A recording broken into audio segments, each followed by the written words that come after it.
वर्ध्याच्या चिकणी गावातील ग्रामसेवक गेल्या 3 महिन्यांपासून गैरहजर असल्यानं ग्रामस्थ त्रस्त झालेत। ग्रामपंचायतीचं कामकाज ठप्प झाल्यानं नागरिकांनी उपजिल्हाधिकाऱ्यांकडे तक्रार केली। चौकशीसाठी आलेल्या गटविकास अधिकाऱ्यांना ग्रामस्थांनी गावातील नाले, रस्ते, जलशुद्धीकरण केंद्रासह विविध समस्या दाखवत धारेवर धरलं। अखेर गटविकास अधिकाऱ्यांनी ग्रामसेवकाचा कारभार काढून घेतलाय। संबंधित ग्रामसेवकावर प्रशासकीय कारवाईची शक्यता असून ग्रामस्थांच्या तक्रारीची प्रशासनाने दखल घेतली आहे। अधिकारी साहेब व स्वतः गटविकास अधिकारी साहेब यांनी आपल्या चिकणी गावाला भेट दिली आहे।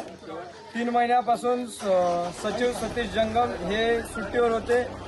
त्याचा कुठलाही पुरावा त्यांनी कोणत्याही अधिकाऱ्याला दिलेला नाही। आता स्वतः गटविकास अधिकारी साहेब व स्वतः विस्तार अधिकारी साहेब यांनी गावामध्ये येऊन चौकशी केली। त्यांनी वाचनालय पाहिलं, वॉटर प्युरिफाय पाहिलं, त्यांनी अंगणवाडी पाहिली, गावातल्या नाल्या पाहिल्या। त्यांचं असं म्हणणं आहे की येत्या 15 दिवसात आम्ही या ठिकाणी मार्ग निकाली काढू।